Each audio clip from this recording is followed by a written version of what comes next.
अल्हम्दुलिल्लाहि रब्बिल आलमीन वस्सलातु वस्सलामु अला सय्यिदिल मुरसलीन व अला आलिहि व सहबिहि अजमईन। अम्मा बाद फ़क़द क़ाल अल्लाहु तबारक व तआला फ़िल कलामिल मजीद वल फ़ुरक़ानिल हमीद। औज़ु बिल्लाहि मिनश शैतानिर रजीम। बिस्मिल्लाहिर रहमानिर रहीम। कुल्लु नफ्सिन ज़ाइक़तुल मौत व इन्नमा तुवफ़्फ़ौना उजूरकुम यौमल क़ियामह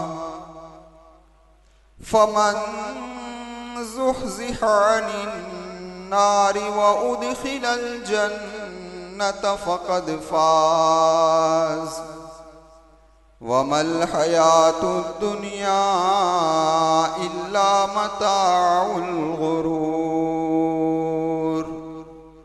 सदक़ल्लाहुल अज़ीम। मुअज़्ज़ज़ सामीन किराम और पर्दा नशीन ख़वातीन, सूरह आले इमरान की एक आयत करीमा मैंने आप हजरात के सामने तिलावत फरमाई। अल्लाह से दुआ करता हूँ कि इस आयत के ज़िम्न में मुझे हक़ बात कहने की तौफ़ीक़ अता फ़रमाए और मेरे नफ्स के शुरूर से अल्लाह मेरी हिफाजत फ़रमाए, और जो बात कही जाए अल्लाह हम तमाम को इस पर अमल करने की तौफ़ीक़ अता फ़रमाए। तो इस आयत करीमा में इब्तिदा के अंदर यह फरमाया गया कि कायनात में बसने वाली इंसानियत इस बात को समझ लो कि हर जान को मौत का मज़ा चखना है। यह यकीनी, उसमें कोई शक व शुबा की गुंजाइश नहीं है ना। जब हर नफ्स को मौत का मज़ा चखना है तो इससे ये बात सामने आ गई कि कोई इस दुनिया के अंदर हमेशा रहने के लिए आया नहीं। जब हमेशा रहना नहीं है, मौत का मज़ा चखना है, तो अल्लाह तबारक व ताला ने हमें इस दुनिया में भेजा क्यों? समझ में आई बात? तो अल्लाह तबारक व ताला ने मुझे और आपको जो इस दुनिया में भेजा है, दरअसल एक मकसद के लिए भेजा है। किसके लिए भेजा भाई? एक मकसद के लिए भेजा है।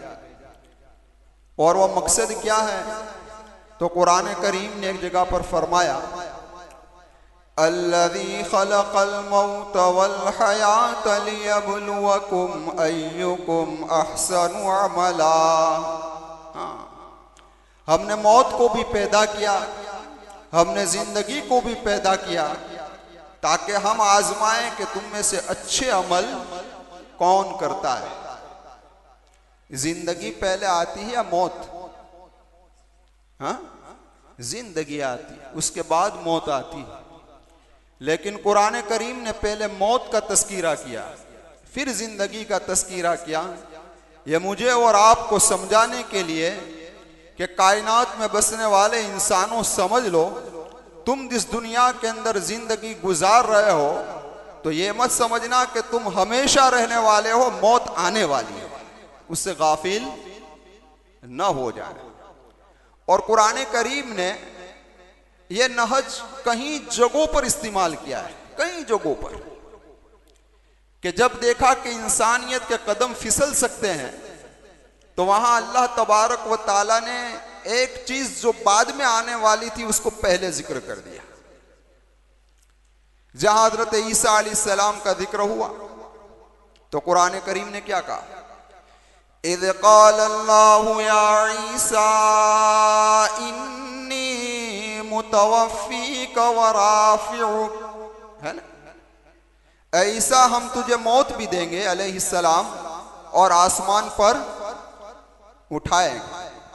तो हजरत ईसा अलैहिस्सलाम को मौत आ गई। भाई मैं आपसे पूछता हूँ, भाई जिंदा है ना? ये अकीदे का मसला था, इसलिए मैंने बयान किया। हजरत ईसा अलैहिस्सलाम जिंदा है, लेकिन आसमान पर उठा लिए गए या नहीं उठा लिए गए? उठाए गए। तो पहले तो कुरान को यह बयान करना था कि हमने ईसा अलैहिस्सलाम को आसमान पर उठा लिया है और हम उसको मौत देंगे, लेकिन कुरान ने तरतीब बदली और पहले तस्कीरा किया हजरत ईसा अलैहिस्सलाम की मौत का, और फिर तस्कीरा किया हजरत ईसा अलैहिस्सलाम के आसमान पे उठाए जाएगा।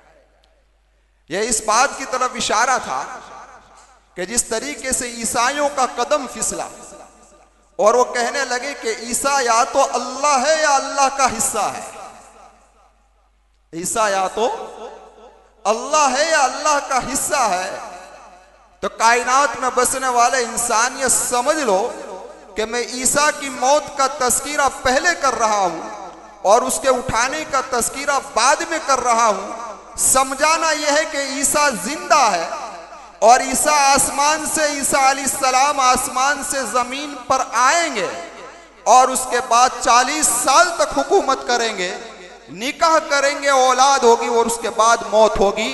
इसलिए इस अकीदे से तुम अपने आप को बचाओ। तो हमारा अकीदा क्या है? जिंदा है, आसमान पर जिंदा उठा लिए गए।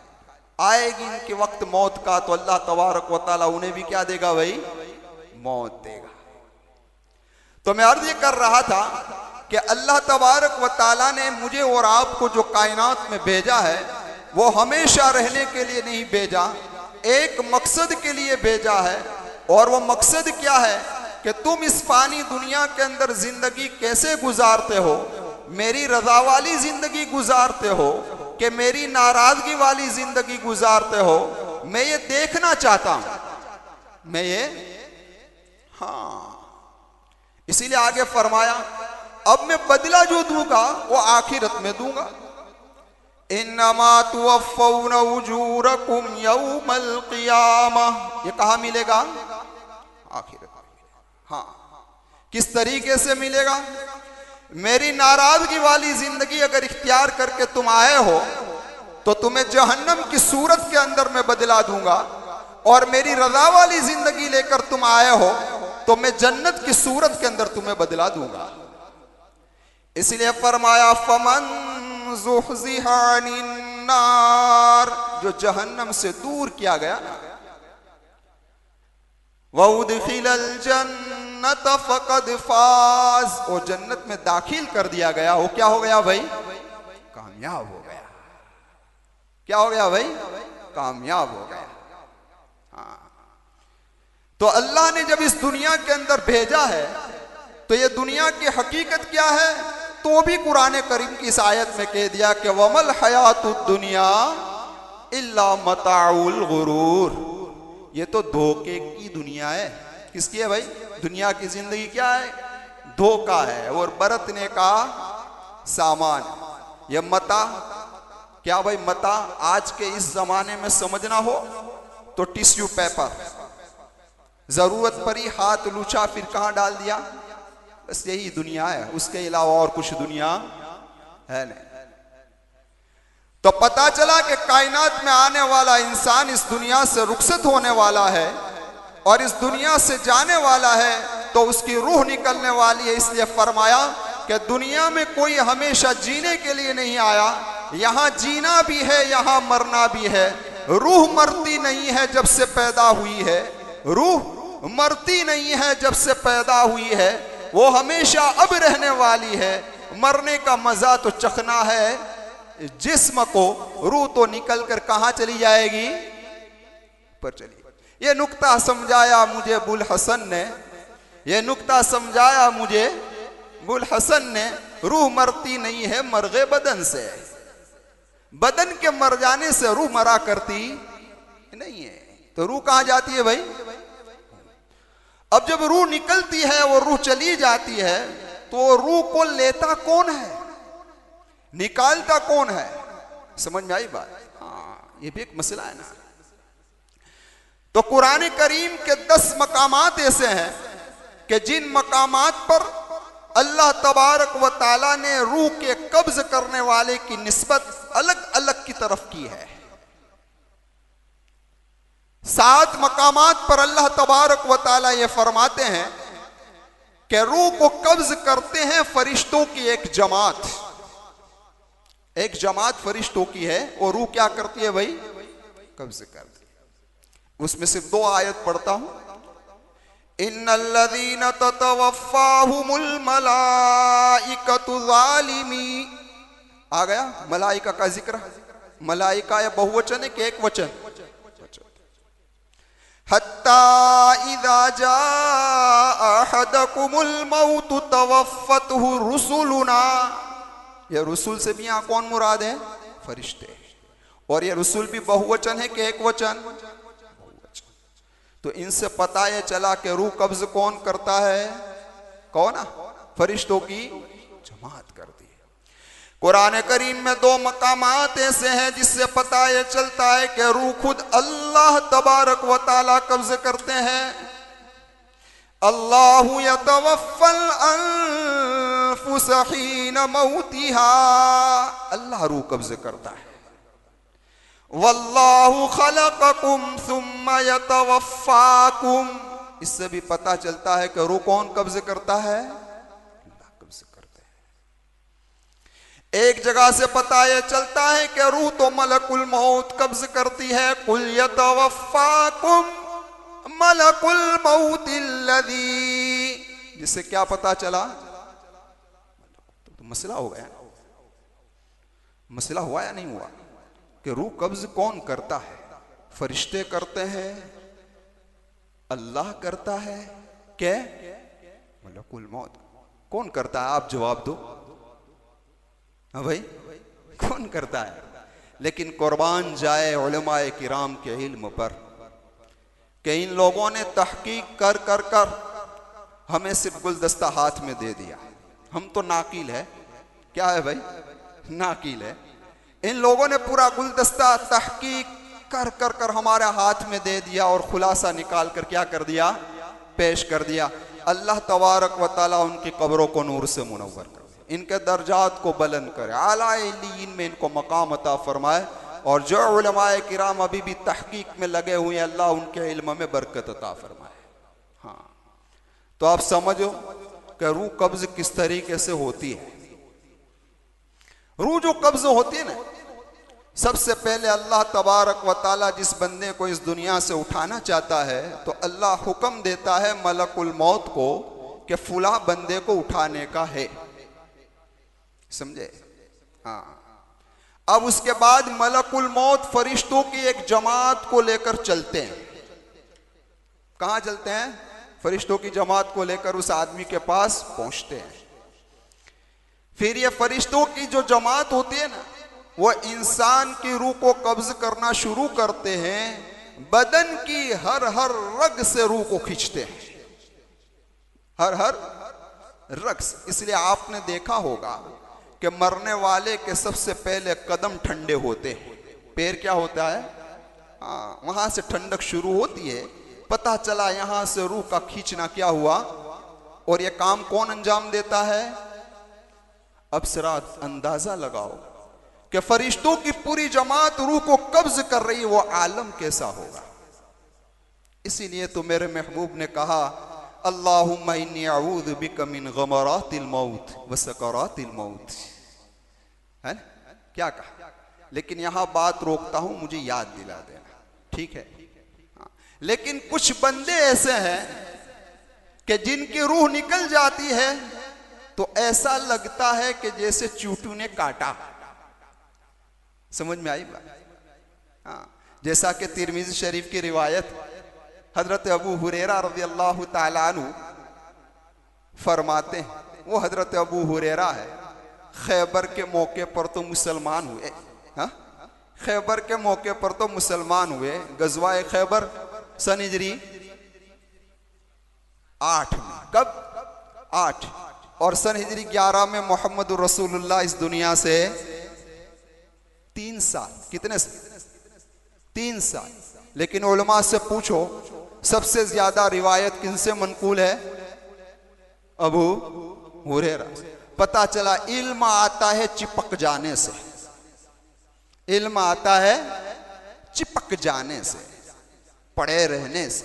चिपक जाए इंसान तो उससे क्या आता है भाई? इल्म आता है। हाँ, तो मैं अर्ज ये कर रहा था कि हजरत अबू हुरैरा रज़ियल्लाहु ताला अन्हु इसके रावी है और फरमाते हैं नबी करीम सल्लल्लाहु अलैहि वसल्लम ने फरमाया, जो आदमी अल्लाह के रास्ते में निकल कर एलाए कलिमतुल्लाह के लिए लड़ता है और जब उस पर कत्ल का वार होता है और उस वक्त जो उसकी मौत निकलती है, यह मौत इस तरीके से निकलती है कि जैसे किसी चींटी ने डंक मारा। करसा का लफ्ज है हदीस में। किसका लफ्ज है भाई? ठीक कर लो माइक, प्रॉब्लम है कुछ। हाँ, क्या प्रॉब्लम है?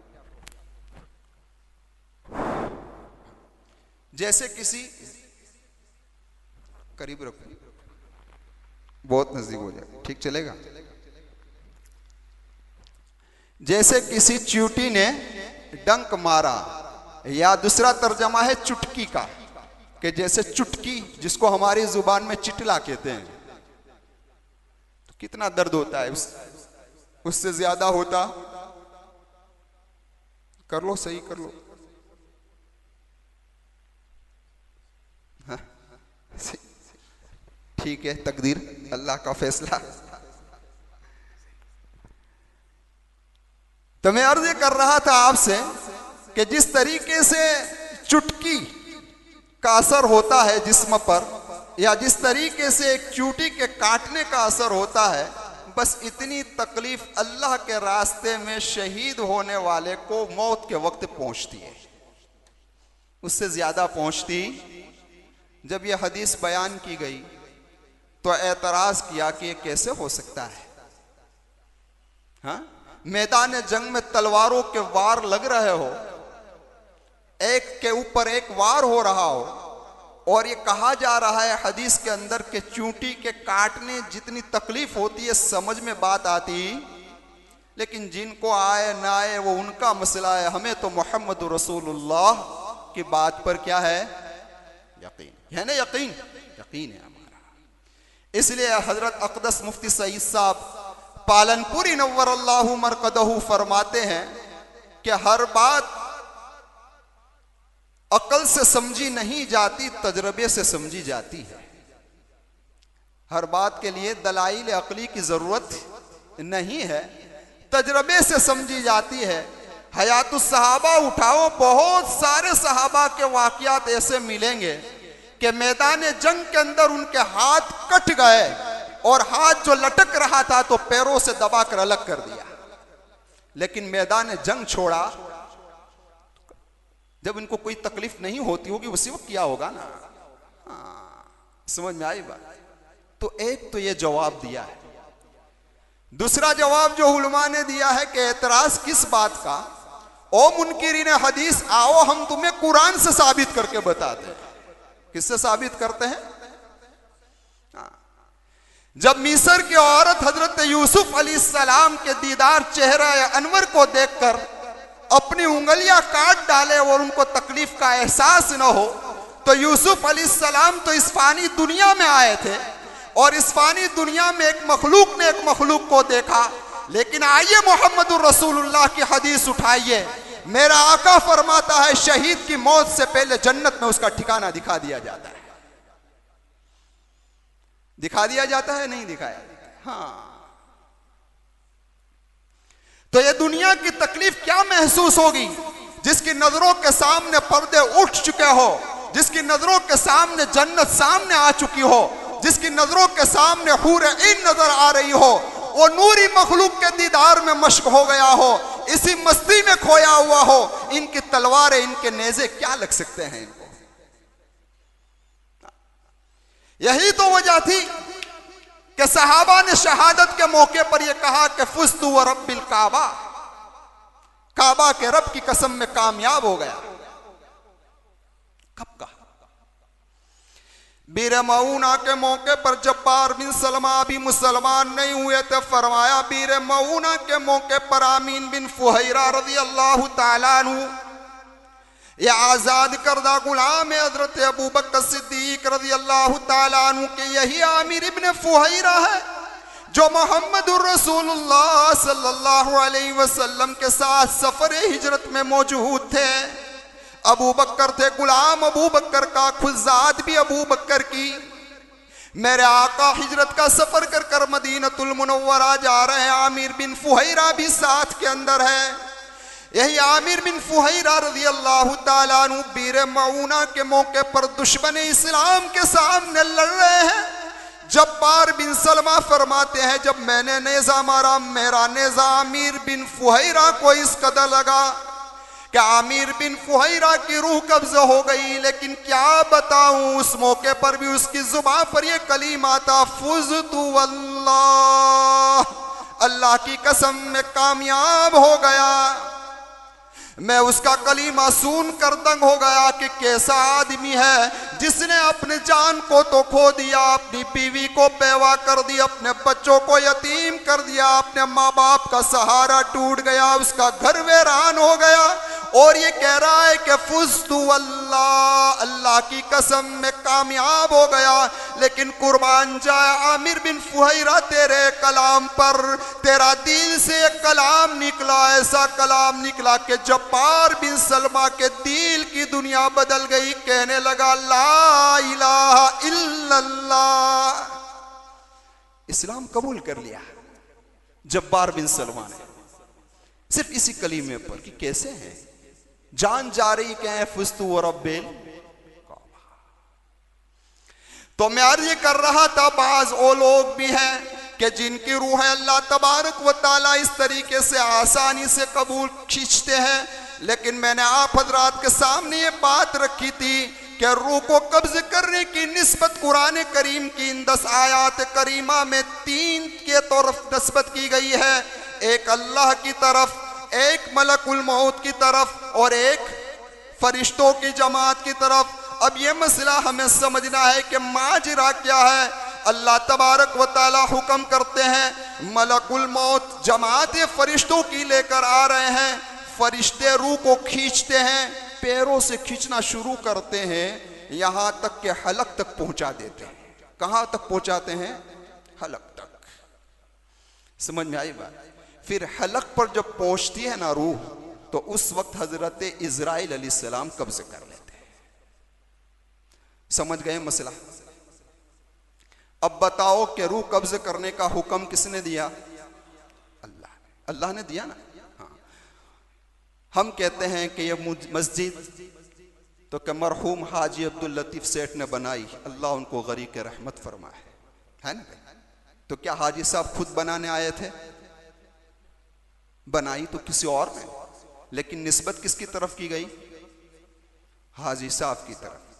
तो रूह अल्लाह ने कब्ज की नहीं, लेकिन अल्लाह ने क्या दिया? हुक्म दिया। तो जिसके हुक्म से जो काम होता है ना, तो निस्बत उसकी तरफ कर देते हैं। निस्बत क्या कर देते हैं? उसकी तरफ कर देते हैं। फरिश्तों ने मदद की कि नहीं की? हाँ, पैरों से खींची रखो और हलक तक पहुंचाया।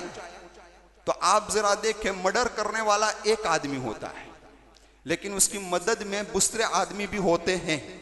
लेकिन कहा क्या जाता है कि इन लोगों ने मर्डर, इन सब ने मर्डर। मर्डर तो एक ही करता है, लेकिन निस्बत सबकी तरफ हो गई। समझ में आई बात? तो इस तरीके से निस्बत कर दी फरिश्तों की तरफ। समझ में आई? और हकीकत में मर्डर करने वाला एक होता है, तो रूह कब्ज करने वाले तो हजरत इजराइली होते हैं। कौन होते हैं? तो अब समझ में आ गया मसला कि नहीं आया? लेकिन उलमा ने दूसरा जवाब दिया है, जिसके लिए मैंने इस बात का इंतखाब किया। वो ये है कि बाज लोगों की रूह अल्लाह खुद कब्ज करता है, और बाज लोगों की रूह मलकुल मौत कब्ज करते हैं, और बाज लोगों की रूह फरिश्ते कब्ज करते हैं। फरिश्तों की एक जमात कब्ज करती है। दलील, दावे की दलील चाहिए, दलील होनी चाहिए। इब्न माजा की रिवायत, कि शोहदाए बहर की रूह खुद अल्लाह तबारक व ताला कब्ज करते हैं। यानी जो पानी में गर्क होकर शहीद हो गया उसकी रूह खुद अल्लाह कब्ज करता है। मैं इस मौके पर मेरे दोस्त को नहीं भूल सकता। अल्लाह गरीब के रहमत फरमाए मौलाना साजिद साहब, इनके कब्र को नूर से मुनव्वर फरमाए, जन्नतुल फिरदौस में आला मकाम अता फरमाए, इनके रुफका की भी मगफिरत फरमाए जो सारे गर्क हो गए पानी के अंदर। अल्लाह उनके औलाद को उनके लिए आखिरत का बेहतरीन ज़ख़ीरा बनाए। तो मैं अर्ज़ कर रहा था आपसे कि शोहदाए बहर, पानी में जो गर्क होकर शहीद हो जाता है उसकी रूह कौन कब्ज़ करता है भाई? अल्लाह तबारक व ताला कब्ज़ करते हैं। तो पता ये चला कि मरना तो मुझे भी है और मरना तो आपको भी है। रूह को कब्ज़ मेरी भी होने वाली है, आपकी भी कब होने वाली है, लेकिन मेरी और आपकी रूह आसानी से किस तरीके से निकल जाए। तो इसीलिए इब्न क़य्यिम रहमतुल्लाह अलैहि ने, या मुल्ला अली कारी रहमतुल्लाह अलैहि ने एक बात नकल फरमाई है। फरमाया 3 काम कर लो अल्लाह मौत को आसान कर देंगे। उनमें से पहला काम तो ये करो कि मरने से पहले हर गुनाह से पक्की व सच्ची तौबा करो।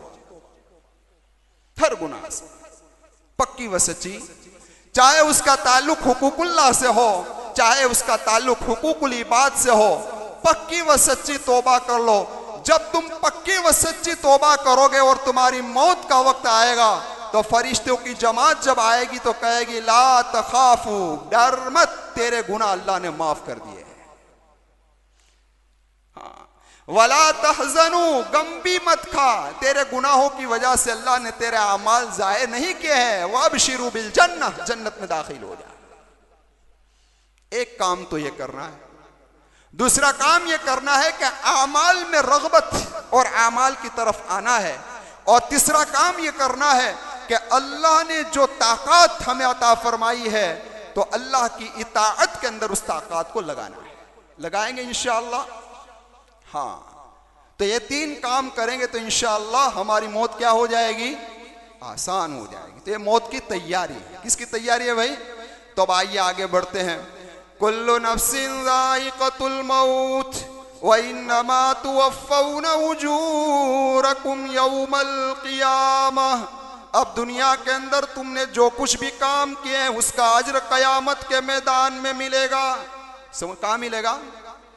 हाँ, अब क़यामत के मैदान में अल्लाह तबारक व ताला अज्र देंगे। तो सवाल ये पैदा होता है कि यहाँ दुनिया में दे देवे तो क्या वांधा है? हाँ भाई, हम तो रोकड़ी मार्केट है ना, उधार उधार बाद में, यहाँ तो रोकड़ा है ना भाई। अल्लाह अगर दुनिया में अमाल का अज्र दे देवे ना तो हमारे लिए बहुत घाटे का सौदा है। इस बिना पर घाटे का सौदा है कि मसलन आप 15 साल के हुए, उस वक्त नमाज आप पर फर्ज हो गई, चलो आपने नमाज का एहतमाम किया, अल्लाह आपकी हर नमाज का बदला दुनिया में देने आए, तो आप कब तक जियोगे? कब तक जीने वाले हो? 60, 70, 80, 90 हद हो गई, फिर तो खत्म। और जिसकी जिंदगी की आखिरी नमाज जिसने पढ़ी है उसको तो कुछ अजर मिलेगा ही नहीं, ज्यादा थोड़ा ही वक्त मिलेगा। इसलिए अल्लाह तबारक व ताला ये चाहता है कि मेरे बंदे को दुनिया में अजर। तो भी इंसान क्या है? लालचू है। क्या है? तो क्या बात करता है? कहता है 50-50। हाँ क्या भाई? 50-50, आधा यहां मिल जावे, आधा तो यहां भी कुछ गाड़ा चल जावे ना। लेकिन अल्लाह आधा भी यहां देता क्यों नहीं देता? इस बिना पर कि दुनिया के सवाब की नौयत अलग है, आखिरत के सवाब की नौयत अलग है। भाई तुम्हारी इस नमाज के अजर पर मुझे अंगूर देनी है तो मैं दुनिया के अंगूर दूं कि जन्नत के अंगूर दूं? अगर दुनिया के अंगूर इसके बदले में देता हूं तो ये कोई सही सौदा हमारा है नहीं। और अगर जन्नत के अंगूर में तुम्हें दुनिया में दे दूं तो तुम्हारा पेट बर्दाश्त कर सके ऐसा? समझ में आई बात? इसलिए आधा आधा भी मिलने वाला नहीं है। और अगर आधे वाला सौदा डन भी कर लिया जाए तब भी हमारे लिए तकलीफ का सामान है। क्यों? कि चलो मान लिया कि आधा यहां देंगे तो तुम्हारे गुनाह की आधी सजा भी हम दुनिया में देंगे, बोलो तो बर्दाश्त होगी? हाँ होगी। तो इसलिए सारा अज्र कहाँ मिलेगा? इसलिए कहा, इस आयत करीमा में ये कहा गया कि भाई हम बदला देंगे कयामत के मैदान के अंदर तुम्हें देंगे। इसलिए आप ये समझे कि हमने रमजान के रोजे रखे, तरावी पढ़ी, लेकिन कुछ पैसों में तो बरकत हुई नहीं। हाँ, ये तो हर महीने जितने कमाते थे इससे भी कम मिले हमको, तो समझ में आए। तो ये हमारे रोजे और हमारे सदकात और हमारी अतियात का बदला दुनिया में नहीं मिलने वाला, इंशाअल्लाह कहाँ देगा अल्लाह? आखिरत में। अब आगे बढ़ेंगे, अब आगे बढ़ते हैं। देखिए अब अल्लाह क्या कह रहा है। अल्लाह फरमाता है कुल्लु नफ्सिन ज़ाइक़तुल मौत व इन्नमा तुवफ़्फ़ौना उजूरकुम यौमल क़ियामह फमन ज़ुहज़िहा अनिन नारि व उदख़िलल जन्नत फ़क़द फ़ाज़ वमल हयातुद दुनिया इल्ला मताउल गुरूर। ये दुनिया की जिंदगी तो धोखे का सामान है, यानी धोखा है। लेकिन ये धोखा है, फिर भी हर इंसान यहां रहने के लिए क्या है ना? कोई किसी, आप ये बूढ़े बैठे हैं, किसी से भी पूछो जाना है? हाजी साहब क्या इरादा है? किसी को भी जाने का मन नहीं है, वो भी मना करते वहां से, है ना? बूढ़े हो गए, आंखों से नजर नहीं आ रहा है, कानों से सुना नहीं जा रहा है, पैरों से चला नहीं जा रहा है, पथारी पे कई सालों से पड़े हैं, फिर भी जाना है तो करना ही। ये क्यों भाई? हालांकि धोखे का सामान है, चला जाना चाहिए। ये मुसीबतें झेलनी, ये टेंशन लेने, बच्चों के टेंशन, बीवी का टेंशन, सबका टेंशन लेना, इससे बेहतर है कि वहां जाके सो जाएंगे। लेकिन कोई जाने के लिए तैयार है, और आपने देख लिया इन सब ने किसी ने भी यूं यूं नहीं करा। और क्यों नहीं किया? क्योंकि मेरे आका की हदीस है। मेरे आका ने फरमाया आदमी जब बूढ़ा होता है तो दो चीजें जवान होती है, एक उम्र की बरकत चाहता है, और दूसरा मेरे जहन से निकल गया क्या है, उम्र की बरकत, और दूसरी चीज मेरे जहन से निकल गई। हाँ, उम्मीद लंबी होती है। अच्छा ठीक है, तो ये माजरा है, कोई जाने के लिए तैयार है नहीं। अब जाना भी नहीं है। जो भाई मेरे जहन में अभी एक बात आई, आपको अर्ज कर दूं, ये जितने बूढ़े लोग हैं ना, हाँ देखिए अल्लाह तबारक व ताला ने इनकी जवानी कैसे गुजरी है वो खुद जानते हैं, वो हम जानते नहीं, हम तो पैदा भी नहीं हुए थे। ठीक है, हर एक ने अपनी जवानी कैसे गुजारी, लेकिन अल्लाह ने तुम्हें मस्जिद तक पहुंचाया है। तो जिस तरीके से हजरत अक़दस मौलाना मुनीर साहब उस्ताद मोहतरम ने बात की थी कि अल्लाह जब किसी पलड़े को भारी करना चाहता है और उसके बारे में खैर का फैसला करना चाहता है, तो मौत से पहले पहले उसको अपनी तरफ ले आता है। तो अल्लाह ने तुम्हारी जवानी की कोताहियों को माफ कर कर बुढ़ापे में तुम्हें मस्जिद तक पहुंचाया है, इबादत में लाया है, रातों के रोने में लगाया है। इस बात की दलील है कि अल्लाह तुम्हारे साथ खैर का इरादा करना चाहता है ना? समझ में आई बात? मैं भी बूढ़ा हो गया, मेरे भी 50 साल होने आए। अब इन लोगों को दो काम करने हैं।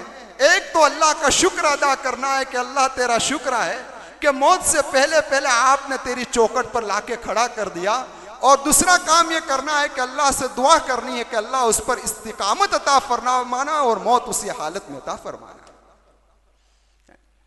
अब जो बूढ़े हैं, मस्जिदों से दूर है, और जिनके चेहरे पर दाढ़ी नहीं है, मेरे अब्बा की उम्र के हैं, मेरे वालिद की उम्र के हैं, मैं उनसे गुजारिश करता हूँ, बहुत प्यार व मोहब्बत से गुजारिश करता हूँ, अपना बेटा समझ लो या जो कुछ भी समझ लो, आप मौत के करीब, हर एक का जनाजा उठेगा, जवान का भी उठ सकता है, लेकिन ये तो मैं बात कर रहा हूँ जो उम्र बड़ी हो जाती है और मौत के करीब जाया जाता है, उन्हें चाहिए कि अपने चेहरे को मोहम्मद रसूलुल्लाह सल्लल्लाहु अलैहि वसल्लम की सुन्नत से। मैं दुआ करता हूँ इन लोगों के हक में। मेरा कहने का मकसद हरगिज ये नहीं है कि जवान उससे बाद है, ये नहीं है। ऐसे वक्त भी अगर नबी करीम सल्लल्लाहु अलैहि वसल्लम के चेहरे से मुशाबहत हमारे चेहरे की ना हो तो ये बड़े अफसोस की। दाढ़ी वो रखो जो मोहम्मद रसूलुल्लाह की सुन्नत है, ऐसा नहीं फैंसी रख ली, हर तरफ से पूरी रखो, यहां से भी एक मुस्त होनी चाहिए, देख लो है, यहां से भी एक मुस्त होनी चाहिए है, हर तरफ से एक मुस्त दाढ़ी कम से कम क्या होनी चाहिए। और एक इंसाफ से मैं आपको एक बात करता हूं, आज पूरे आलम में से हमारा जो रौब खत्म हो गया है, हमारा जो दबदबा खत्म हुआ है, वो इसी वजह से हुआ है कि हम मोहम्मद रसूलुल्लाह की सुन्नत से बहुत दूर हो गए। नोट कर लो एक बात। क्यों? आप जानते हैं, आपने उलमा से सुना होगा कि अल्लाह के महबूब सल्लल्लाहु अलैहि वसल्लम का रौब कई मीलों तक जाता था। रौब समझते हो ना, दबदबा, हाँ, कई मीलों तक। तो जो आदमी भी मोहम्मद रसूलुल्लाह की मुशाबहत जितनी इख्तियार करेगा, अपनी जिंदगी में जितनी इत्तिबाए सुन्नत अपनाएगा, उसका रौब अल्लाह तबारक व तआला इसी तरीके से फैलाता जाएगा। तो आज जो हमारा दबदबा खत्म हुआ, उसकी एक वजह यह भी है। हाँ, तो खैर कहां बात पहुंची थी भाई हमारी? हाँ हाँ हाँ, दुनिया धोखे का सामान है, कोई जाना चाहता भाई नहीं है, लेकिन ये फिर भी क्यों यहां पर रह रहा है, उसको भी जरा देखे। तो अल्लाह तबारक व तआला फरमाते हैं एक जगह पर कि ज़ुय्यिना लिन्नासि हुब्बुश शहवात। हाँ, हमने 6 चीजें ऐसी मरगूब रख दी है ना, जिसकी वजह से वो यहां फंसा हुआ है, यहां से जाने के लिए तैयार है। पहली तो क्या औरतें, कौन सी? औरतों को रखा। दूसरी तो क्या औलाद। तीसरा तो क्या सोना। हाँ, पूरी आयत पढ़ो भाई। ज़ुय्यिना लिन्नासि हुब्बुश शहवाति मिनन निसाइ वल बनीन वल क़नातीरिल मुक़ंतरति मिनज़ ज़हबि वल फ़िज़्ज़ति, चांदी, वल ख़ैलिल मुसव्वमति, निशान किए हुए घोड़े। हाँ, फिर क्या है? वल अनआमि वल हर्थ, और मवेशी और खेती। अब ऐसी सब चीजें दे दी ना, इसलिए हमारे हाजी हसन साहब इतनी उम्र में भी खेत पे दौड़ते हैं। ये मोहब्बत, ऐसी मोहब्बत में लपेट दिया है सब, इसलिए किसी को अब दुनिया छोड़ने की नहीं। लेकिन अल्लाह तबारक व तआला सूरह कहफ में क्या फरमाते? इन्ना जअलना मालल अर्ज़ि ज़ीनतल लहा लिनब्लुवहुम अय्युहुम अहसनु अमला व इन्ना लजाइलूना मा अलैहा सईदन जुरुज़ा। ये आज तुम्हें हरी भरी मालूम होती है, तुम औरतों पे नाच रहे हो, तुम्हें अपनी औलाद पर नाज है, तुम्हें अपनी खेतियों पर नाज है, तुम्हें सोने पर नाज है, तुम्हें चांदी पर नाज है। लेकिन एक वक्त ऐसा आएगा कि वह इन्ना लजाइलूना मा अलैहा सईदन जुरुज़ा, हम उसको चटियल मैदान बना देंगे। कैसा मैदान? चटियल मैदान। मौसम बहार में जिस तरीके से बुलबुल पाक की रनाइयां को देखकर वजद में आ जाती है और खुशियां मनाने लगती है और समझती है कि ये बहार तो हमेशा रहने वाली है, लेकिन जैसी मौसम खिज़ा आती है, दरख्तों से पत्ते झड़ने शुरू हो जाते हैं और बुलबुल की खुशियां खत्म हो जाती है। जिस तरीके से बुलबुल की खुशियां खत्म हो जाती है, इस तरीके से कायनात में बसने वाले इंसान समझ ले, जब मौत की खिज़ा आएगी, तेरी भी सारी खुशियां खत्म, वही खुशी बाकी रहती है जो हमेशा रहने वाली है। इसलिए अल्लाह तबारक व तआला फरमाते हैं आगे कि हमने ये जो 6 चीजें इसकी जीनत को बयान फरमाया है, और किस लिए बयान फरमाया कि जीनत की चीजें भी हमने तुम्हें इसलिए दी कि उससे आखिरत बनाओ। क्या बनाने की है? आखिरत बनाओ, उसको आबाद करो। हाँ, तुम्हारी औरतों को वो नसीहतें और हिदायत करो कि तुम्हारी वफात के बाद तुम्हारी औरतें तुम्हें काम आए। तुम्हारी औलाद को ऐसी तरबियत करो कि तुम्हारी वफात के बाद तुम्हें काम आए। और अल्लाह ने जो दौलत तुम्हें अता फरमाई, सोने की शक्ल में, चांद की शक्ल में, खेत की शक्ल में, मवेशी की शक्ल में, उसको अल्लाह की रज़ा वाले काम में लगाओ कि तुम अपनी कब्रों के अंदर आराम फरमा रहे हो और ये तुम्हारा माल तुम्हें काम आ रहा हो। फरमाया हमने ये जीनत की जो चीजें बनाई है वो ऐसे ही नहीं बनाई, इसलिए मरगूब तुम्हारे दिलों के अंदर कर दी है कि तुम उसके जरिए आखिरत की तैयारी करो। इसलिए अल्लाह तबारक व तआला कुरान करीम में आगे फरमा रहा है, कुल औनब्बिउकुम बिखैरिम मिन ज़ालिकुम, ए मोहम्मद सल्लल्लाहु अलैहि वसल्लम आप उनसे फरमा दीजिए कि इन तुम्हारी मरगूब चीजों से भी बेहतर चीज न बताऊं। क्या मरगूब चीज से बेहतर चीज है? लिल्लज़ीना तक़ौ, यहाँ उलमा फरमाते हैं तकवा का माना कुफ्र और शिर्क से बचना है। वो लोग जिन्होंने कुफ्र से बच गए, वो लोग जो शिर्क से बच गए। लिल्लज़ीना तक़ौ इंद रब्बिहिम, उनके रब के पास जन्नातुन तजरी मिन तहतिहल अन्हार, इनके लिए तो बागात है। क्या है? बागात है। आम का बाग नहीं, जन्नत का बाग, जिसके नीचे बहती होगी नहरें, ऊपर से तो नजर भी नहीं आएगी, जड़ों में हो, और इसी जड़ों में होने की वजह से लहलहाते होंगे। ऐसे बागात अल्लाह फरमाता है। दूसरा इनाम खालिदीन फीहा, इन बागात से मैं इनको निकालने वाला नहीं हूं, हमेशा रहेंगे। और आइए आगे अल्लाह तबारक व तआला क्या फरमा रहे हैं, तुम दुनिया की औरतों के पीछे नौजवान दीवाने बने हो। अल्लाह फरमाता है, वह अज़वाजुम मुतह, पाकीज़ा औरतें अल्लाह देगा। पाकीज़ा औरतें कैसी?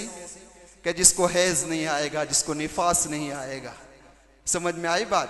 जिसके मुंह में से बदबू नहीं आएगी, हाँ कुछ नहीं, ऐसी पाकीज़ा। और औरतों को ऐसे मर्द भी देंगे जिनके जिस्मों से बदबू आएगी, जिनके मुंह से बदबू आएगी। लेकिन आजकल तो औरतें भी परेशान है शोहर के मुंह की बदबू से, है ना? हाँ। वहां ऐसी अल्लाह औरतें देगा। आगे क्या फरमाया कि इससे बड़ी दौलत मैं तुम्हें दूंगा, वरिज़वानुम मिनल्लाह, मेरी खुशनुदी दूंगा। इससे बड़ी दौलत क्या चाहिए? एक है कि आप अपने बच्चे को इम्तिहान गाह में गया और पास होकर आया तो आपने उसको 100 रुपये दिए, और एक है कि आप उसको ये कह दे कि बेटा मैं तुझसे खुश हो गया। तो बोलो बच्चे के लिए कौन सी चीज ऊंची है? तो अल्लाह भी कहेगा, ऐ मेरे बंदो, मैंने तुम्हें तुम्हारे आमाल के बदले में बतौर इनाम तो जन्नत अता फरमा दी, लेकिन आओ वरिज़वानुम मिनल्लाह, तुम्हें पैदा करने वाला अल्लाह तुमसे राजी हो गया, खुश हो गया, जाओ मौज करो। हाँ, ये तो सिर्फ उन लोगों को मिलेगी, ये तो सिर्फ उन लोगों को कि जो सिर्फ कुफ्र व शिर्क से बच गए और ईमान ले आए उनके। फिर ये तो यानी कमाले ईमान का इब्तिदाई दर्जा है। अब पता है कि आगे अल्लाह फरमाता है कि अब कमाले ईमान में आगे जो बढ़ेंगे और ये 6 अवसाफ लाएंगे तो उसको हम और ज्यादा देंगे। अब 6 अवसाफ बयान कर रहा है। अल्लज़ीना यक़ूलून रब्बना इन्नना आमन्ना, कहेंगे अल्लाह हम तुझ पर ईमान लाए। क्या लाए? ईमान लाए। यानी ईमान कर कर भी वो ऐसा नहीं कि जन्नत हमारे बाप की है, नहीं नहीं नहीं। फग़फ़िर लना ज़ुनूबना, हाँ हमारे गुनाहों को माफ कर दे। डरते रहेंगे हर वक्त। हाँ, ऐसा नहीं कि जन्नत हमारी है तो अब क्या दुआ मांगने की, नहीं नहीं। अल्लज़ीना यक़ूलून रब्बना इन्नना आमन्ना फ़ग़फ़िर लना ज़ुनूबना वक़िना अज़ाबन्नार। रात की तन्हाइयों में मांगेंगे अल्लाह जहन्नम से बचा लेना। अस्साबिरीन वस्सादिकीन वल्कानितीन वल्मुन्फ़िकीन वल्मुस्तग़फ़िरीन बिल अस्हार। ये कौन होंगे? तो क्या सब्र करने वाले। सब्र का मतलब क्या? कि जिसने अल्लाह तबारक व ताला के अहकामात पर अपने आप को जमाया। समझ में आई बात? और सब्र का मतलब क्या? तो कि अल्लाह तबारक व ताला के अहकामात की खिलाफ वर्जी से बचे, अपने आप को बचाया, उसको मिलेगा। फिर किसको देंगे? क्योंकि वक्त जा रहा है। सादिकीन को मिलेगा। किसको मिलेगा भाई? हाँ, जुबान का सच्चा। इमाम गिजाली ने अजीब बात बयान फरमाई। इमाम गिजाली रहमतुल्लाहि अलैहि ने फरमाया, जुबान का जितना असर दिल पर पड़ता है ना, इतना दूसरे आज़ा का नहीं पड़ता। दूसरे आज़ा से अगर गुनाह होते हैं ना, तो उसका असर दिल पर पड़ता है, लेकिन इतना ज्यादा नहीं पड़ता। लेकिन जुबान का असर, जो जुबान से जरिए से गुनाह होता है, उसका असर दिल पर बहुत ज्यादा पड़ता है। वजह तो कि जुबान सफीर है। क्या है? दिल के अंदर जो नक्शा तैयार होता है ना, उसको जाहिर जुबान करती है। हाँ, और क्या असर लाएगा? तो क्या असर ये लाएगा कि उसका दिल सियाह हो जाएगा। असर ये लाएगा कि गुनाहों की तरफ बढ़ना शुरू हो जाएगा। असर ये आएगा कि इबादत की तरफ कदम नहीं बढ़ेंगे। असर ये आएगा कि दिल पर गफलत आ जाएगी, इस गफलत की वजह से वसवसों में मुब्तला हो जाएगा। असर ये आएगा कि इबादत करेगा तो लज्जत आएगी। ये गुनाह जुबान। सच्चे रहो, झूठ मत बोलो, झूठ किसी भी। इसीलिए मेरे आका ने एक जगह पर फरमाया था, ताजिरों को मुखातब होकर। हाँ, ये ताजिर का लक़ब इन तुजारों को जो मिला है वो मोहम्मद रसूलुल्लाह ने दिया है। हाँ, वरना तिरमिजी की हदीस से उठाओ, पहले इन व्यापारियों को समासिर कहा जाता था। क्या कहा जाता था? हाँ, लेकिन ताजिर का लक़ब मोहम्मद रसूलुल्लाह ने दिया है। तो मेरे आका ने फरमाया था कि ताजिरों की जमात, क्या कहा था? अपने माल में से सदका निकालते रहो। तुम्हारी तिजारत के अंदर कहीं अनजाने के अंदर तुम्हारी जुबान से कुछ निकल गया तो उसकी तलाफी हो जाए। क्या हो जाए? हाँ, खैर मैं अर्ज ये कर रहा था, ये सच इंसान के दिल पर असर करता है। यानी झूठ बोलोगे तो दिल के अंदर तारीकी आएगी, गफलत आएगी, सब कुछ आएगा। और इसी तरीके से सच्ची जुबान रखोगे, दिल के अंदर नूर पैदा होगा। और ये नूर तुम्हें क्या पैदा करवाएगा? तो कि तुम्हारी जिंदगी में तकवा पैदा करवाएगा। इसीलिए आप कुरान करीम उठाओ, हर जगह पर सबर और तकवा को साथ मिला है। उलाइका अल्लज़ीना सबरू व उलाइका हुमुल मुत्तकून, यही लोग सबर करने वाले हैं, यही लोग मुत्तकी हैं। पता चला तकवा पैदा होता है जुबान के सच्चे होने पर। सच का फायदा और क्या होगा? तो मेरे आका ने तिरमिजी में फरमाया, वास्तकुहुम रुया वास्तकुहुम हदीसा, सच्चे ख्वाब अल्लाह तुम्हें दिखाएगा। कैसे ख्वाब दिखाएगा? सच्चे ख्वाब। अच्छे ख्वाब अल्लाह की तरफ से होते हैं, बुरे ख्वाब शैतान की तरफ से होते हैं, डरावने। और एक ख्वाब वो भी होते हैं कि जिसकी वजूहात कहीं और होती है। इसमें से एक वजह बताऊं, बात खत्म कर रहा हूं, टेंशन मत लेना। हाँ, हमारे जिस्म में अखलाते अरबा है। कितने अरब? अखलाते अरबा तो नहीं समझ, सौदा भी है, सफरा भी है, खून भी है, बलगम भी है, चारों चीजें जिस्म के अंदर। डॉक्टर लोग मौजूद होंगे तो पता होगा कि इन चारों में कमी बेशी हो जाए, कुछ बढ़ जाए, कुछ घट जाए, तो आदमी बीमार पड़ जाता है। होता है? हाँ, सौदा बढ़ जाए ना। हाँ, इस नाचिस का भी सौदा बढ़ गया था, बहुत बेचैन था, बेकरार था, कोई तबीयत नहीं लग रही थी। अल्लाह जज़ाए खैर दे मौलाना इब्राहिम साहब करूर को, अल्लाह उनकी मग़फ़िरत फरमाए। मुझे ले गए मुफ्ती इमरान के पास, अल्लाह उनको भी जज़ाए खैर दे। उन्होंने मुझे एक माजून दिया, मेरा सौदा ठिकाने पर आ गया। फरमाते हैं कि सौदा हर एक का नहीं बढ़ा करता है, बहुत कम लोगों का बढ़ता है। हाँ, तो सौदा भी है, सफरा भी है, बलगम भी है, खून भी है।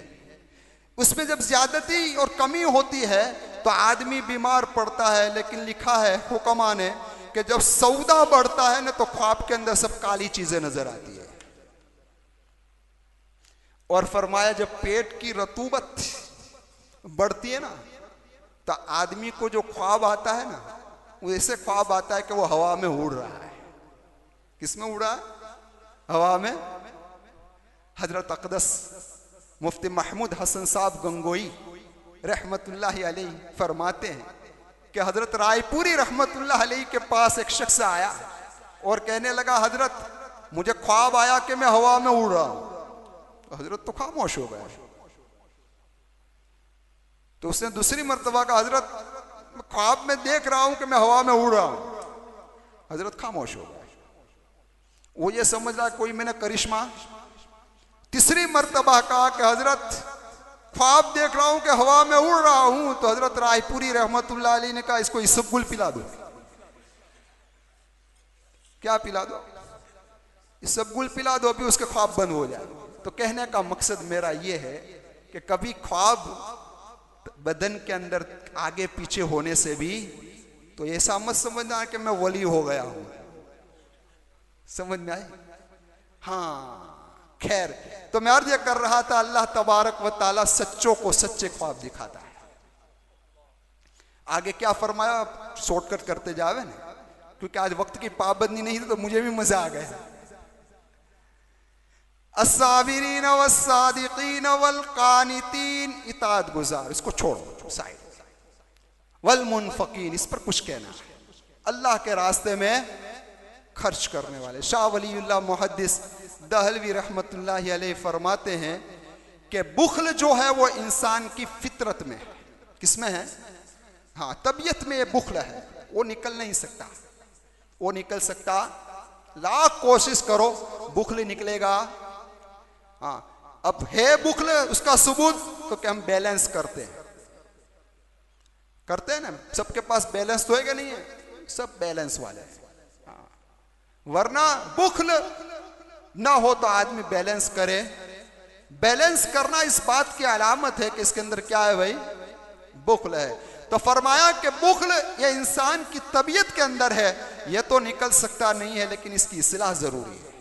क्या जरूरी है? इस्लाह जरूरी है। अगर तुमने बुख्ल की इस्लाह नहीं की तो बुख्ल बढ़ेगा और उसका बावा पैदा होगा, और उसका बावा है शुह। वमन युक शुह नफ्सी फउलाइका हुमुल, जो शुह से बचा लिया गया वो क्या हो गया? तो ये बुख्ल की इस्लाह इस तरीके से करनी है। शुह का माना होता है खुद गर्जी, इसीलिए उलमा ने लिखा है कि ब्याज और सूद जो हराम है ना, उसकी वजह यही है कि जिसके अंदर गरीबों के खून को चूसा जाता है और अपनी खुद गर्जी के लिए सब कुछ कर रहा है। वमन युक शुह नफ्सी, वरना अगर बुख्ल खत्म करना होता तो कुरान करीम शुह की जगह पर बुख्ल को लाते। पता चला बुख्ल तो रहेगा, लेकिन इस बुख्ल की इस्लाह करनी है। अगर इसको कम कर दिया, बढ़ जाने से शुह पैदा होता है, कम करोगे तो कम करने से इंशाअल्लाह तुम्हारे अंदर सखावत आएगी। क्या आएगी? सखावत आएगी। और ये जो सखावत आएगी तो तुम्हें क्या देगी? तो मेरे आका ने कुरान, मेरे अल्लाह ने कुरान करीम में एक मिसाल के जरिए समझाया कि जिस तरीके से एक बाग हो या जरखेज जमीन हो, उस पर मूसलाधार बारिश गिरने लगे तो फसल डबल आने लगती है, लेकिन छूटी छवाई भी बारिश पड़ जाए तो फसल तो देता ही है। इस तरीके से इंसानों, अगर तुम अपनी सखावत को मूसलाधार करोगे, अल्लाह तुम्हें दिल खोल कर देगा इंशाअल्लाह। हाँ, और अगर तुम भी छूटे छवाए दोगे तो मिलेगा जरूर, लेकिन थोड़ा बहुत मिलेगा। कैसा मिलेगा? थोड़ा बहुत। तो अभी मैंने जुमा के बयान में भी कहा था, आज भी कह देता हूं आपको कि अभी जो खर्च करने का मौका है वो कौन सा है? सदकतुल फित्र। तो सदकतुल फित्र दिल खोल कर करना है। करोगे इंशाअल्लाह? आधे पौने 2 किलो गेहूं दोगे या 1 किलो? हाँ भाई, कहो ना। हाँ, 2 तौल है ना। हजरत अली ने तो फरमाया, क्योंकि मेरे आका के जमाने के अंदर मक्का खाई जाती थी। क्या खाई जाती थी? मक्का ही खाई जाती थी। दूसरे नंबर पे जौ खाया जाता था। गेहूं का तो तस्वुर था नहीं। वो तो जब शाम ने इराक फतह हुए उस वक्त गेहूं आए। उस वक्त क्या है? हाँ, मालदारों के पास गेहूं होते थे, तो उस वक्त गेहूं महंगे थे और खजूरें सस्ती थी। तो इसलिए कहा कि भाई गेहूं में आधा और खजूर में पूरा। समझ में आई बात? लेकिन अब क्या हो गया? तो अब उल्टा हो गया, गेहूं सस्ते हो गए, फिर भी गेहूं को पकड़ रखा है। खजूर की तरफ कोई बढ़ता है। खजूर कितने रुपए किलो? 200 रुपए तो कम से कम होगी ना। अब बताओ कि 3.5 किलो खजूर निकालनी है तो कितना होगा? 700 रुपये। और हमारे यहां तो सिस्टम है, हम दो हमारे दो। है ना। तो अब 4 आदमी का सदकतुल फित्र कितना निकलेगा? 2800। अब इतना बड़ा मजमा है, 50 आदमी तो ऐसे होंगे ना जो 2800 सदकतुल फित्र निकाल सकता हो कि नहीं निकाल सकता? हाँ? अब जरा मुझे इंसाफ से बताओ कि ये 50 आदमी मेरे आका के मुताबिक, क्योंकि उलमा ने लिखा है खजूर का सदकतुल फित्र निकालोगे तो एक फायदा तो ये होगा कि सुन्नत रसूल पर अमल होगा, सुन्नत सहाबा पर अमल होगा। अब बताओ कि एक घर में से 2800 रुपये कम से कम सदकतुल फित्र निकला और एक गरीब के घर पर वो 2800 रुपये पहुंच गए तो उसकी ईद भी सवर जाएगी, उसके बच्चे के कपड़े भी आ जाएंगे। आ जाएंगे या नहीं आ जाएंगे? करोगे इंशाअल्लाह? जरूर। हाँ तो करना है। आखिरी बात क्या कहा भाई? वल मुस्तगफिरीन बिल असहार। हाँ, रात के आखिरी हिस्से में इस्तिगफार करने वाले हैं। तो मैं अर्ज ये कर रहा था, अल्लाह ने रमजान में तो ये मौका दिया था, अब रमजान के बाद कहीं ये मौका चला न जाए तो कदर कर लेना। ऐसा नहीं कि बस रमजान में रात के आखिरी हिस्से में उठे, अब रमजान के बाद छुट्टी। नहीं नहीं नहीं, रमजान के बाद भी इंशाअल्लाह कोशिश करें रात के आखिरी हिस्से में इस्तिगफार करने वाले बने तो अल्लाह तबारक व तआला इंशाअल्लाह जन्नत में हमें क्या अता फरमाएगा? आला मकाम अता फरमाएगा। अब ये मेरी बात ख़त्म हुई। मैंने आपसे कहा था चाहूँ तो मैं 5 मिनट बात करूँ, चाहूँ तो मैं 1 घंटा करूँ, तो अल्लाह ने मुझे बुलवाया, मैंने 1 घंटा बात कर दी। अब मौत का उन्वान है, इसलिए मैंने सुबह में भी मौलाना अब्दुल मतीन साहब से अर्ज़ किया था कि मैं आज की मजलिस में ये चाहता हूँ कि हमारे अजीज़म मुफ्ती माही साहब सल्लमहु जो रोज़ाना फजर की नमाज के बाद मौत के अशार पढ़ते हैं और बहुत ही प्यारे अशार है वो, समझ में आई बात। लेकिन अफसोस हमारी घर की औरतें तो सुनती है, पाबंदी से सब औरतें। माइक का बड़ा फ़ायदा हुआ है बहुत, यानी इस जगह के जो प्रोग्राम है सब घरों में सुना जाता है, वक्त पे सुनते हैं, यहाँ तक के मौलाना की मगरिब के पहले की दुआएं भी सुनते हैं सब। अल्लाह का शुक्र है। मैं अर्ज़ कर रहा था आपसे कि ये अशार मौलाना पढ़ते हैं, बराबर है, लोग सुनते हैं, हमें नसीब होते नहीं है, क्योंकि हम जब नमाज पढ़ के वहाँ पहुँचते हैं तो अशार, क्योंकि यहाँ वक्त क्या है भाई? जल्दी। फजर की नमाज का वक्त क्या है यहाँ पर? और सोहबत का असर, अब कुछ इशारा करता हूँ, सोहबत का असर कहो ना, बोलो ना, पढ़ता है। यहाँ गैर मुकल्लिद की मस्जिद है और वो लोग अंधेरे में फजर पढ़ने के कायल है, तो इसका असर कुछ यहाँ पड़ गया। नहीं समझे? जो समझ गए वो हंस गए। हाँ, तो सोहबत का असर पड़ता है, तो ये सोहबत का असर है। तो हमारे हाफिज हनीफ साहब बहुत सुबह में जल्दी फजर रख देते हैं, समझ में आई बात? तो यहाँ फजर जल्दी होती है अल्हम्दुलिल्लाह, औरतें तो ये सुन लेती है, लेकिन हम सुलेमानी में सलाम फिर कर भाग कर भी पहुँचना चाहते हैं तो नहीं पहुँच सकते। तो वहाँ पहुँचते तो कभी कभी नसीब हो जाता है, कभी कभी होता नहीं। लेकिन अभी एक बात मैं आपको अर्ज़ कर दूँ, ये बहुत ज़रूरी है, बहुत ज़रूरी है। इस मर्तबा इसका बहुत नुकसान हुआ है। क्या है बताऊं? आइंदा साल ये ना हो, उसका आप लोग ख्याल रखें। वो ये है कि जो इफ्तार और सहरी के टाइम टेबल तकसीम हुए ना, हाँ, उसके अंदर बिल्कुल फिक्स टाइम टेबल लगाया है, फिक्स। और उसका नतीजा ये हुआ है कि हर जगह पर तो फारूक भाई की आवाज पहुंचेगी नहीं कि सहरी का वक्त खत्म होने में 2 मिनट की देर है, हर जगह तो नहीं पहुंचेगी ना। तो जिन इलाकों में सिर्फ इस टाइम टेबल पर चलते हैं, वो टाइम को देखकर रोजा इफ्तार कर लेते हैं, टाइम को देखकर रोजा को बंद कर लेते हैं। समझ में आई बात? उसका नतीजा ये हुआ कि बहुत सारों के रोजे खराब हो गए, बहुत सारों के रोजे। इसलिए जो लोग ये टाइम टेबल छपवाते हैं, ये मसला दारुल देवबंद में भी गया था। दारुल देवबंद से जवाब आया कि हकीमुल उम्मत रहमतुल्लाहि अलैहि फरमाते हैं कि सहरी के अंदर 20 मिनट का एहतियात किया जाए। कितने मिनट का? 20 मिनट का। लेकिन इसमें तो आदमी उलझन में पड़ जाएगा, 20 मिनट तो बहुत ज्यादा है। इसलिए उलमा ने लिखा है कि कम से कम 10 मिनट या 5 या 7 मिनट तो कम से कम होनी ही चाहिए सहरी पहले करने में। लेकिन वो टाइम टेबल देखकर सहरी बंद करते हैं।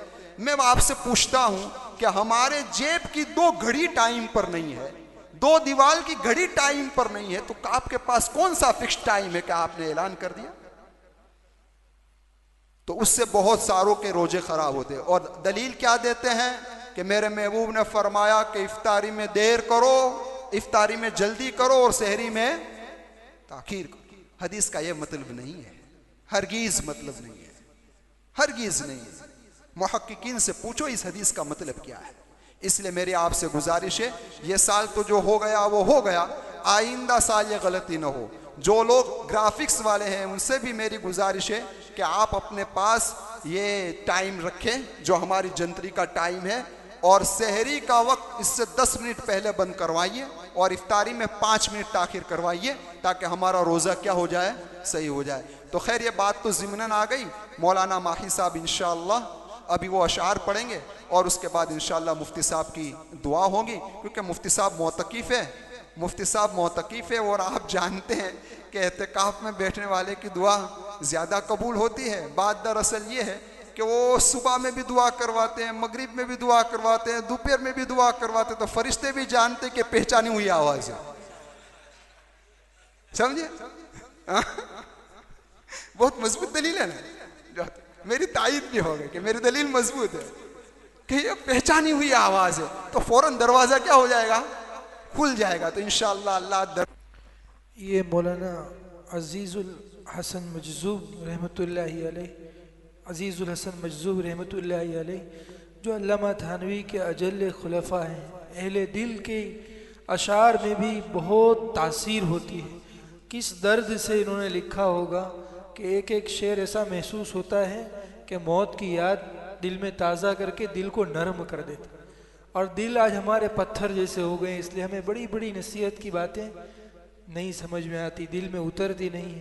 तो हम तमाम इस अशार को पढ़ें, सुने इस नीयत से कि हमारे दिल में रिक्कत पैदा हो, नरमी पैदा हो, अमाल की तरफ हमारे दिल माइल हो। अल्लाह हमें तौफीक अता फरमाए। तू बराए बंदगी है याद रख, तू बराए बंदगी है याद रख, बहर सर अफगंदगी है याद रख, वरना फिर शर्मिंदगी है याद रख। बंदगी नहीं है जिंदगी में तो फिर जिंदगी शर्मिंदगी है, अल्लाह के सामने नदामत होगी। वरना फिर शर्मिंदगी है याद रख, चंद रोजा जिंदगी है याद रख, एक दिन मरना है आखिर मौत है, कर ले जो करना है आखिर मौत है। तूने मनसब भी कोई पाया तो क्या, कोई बहुत बड़ा ओहदा मिल गया दुनिया में तो क्या हो गया। तूने मनसब भी कोई पाया तो क्या, गंजो सीमो जर भी हाथ आया तो क्या। बहुत बड़ा मालदार हो गया तो क्या हो गया। तूने मनसब भी कोई पाया तो क्या, गंजो सीमो जर भी हाथ आया तो क्या, कसरे आली शां भी बनवाया तो क्या, दबदबा भी अपना दिखलाया तो क्या। एक दिन मरना है आखिर मौत है, कर ले जो करना है आखिर मौत है। जोर ये तेरा न बल काम आएगा, ताकत कुछ काम नहीं आती, मौत आ जाती है कोई काम नहीं आती।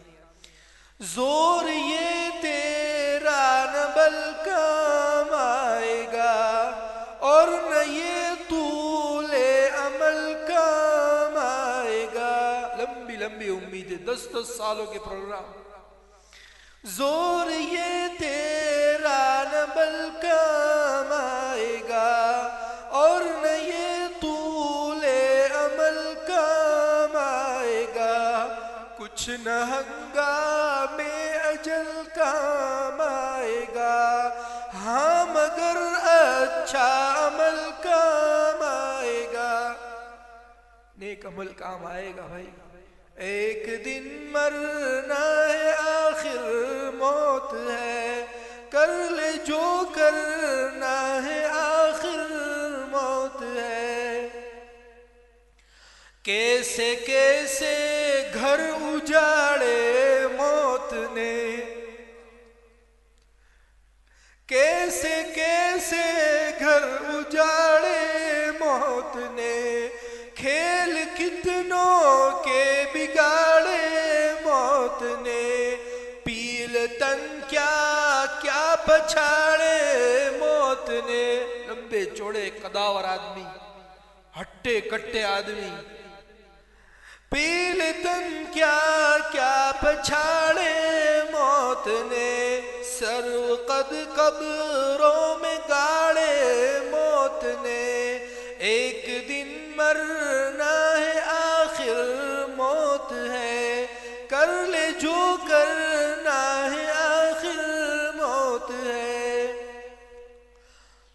दफ़अतन सर, दफ़अतन यानी अचानक, दफ़अतन सर पर जो आ पहुंची अजल, अजल यानी मौत, अचानक जब आ जाएगी।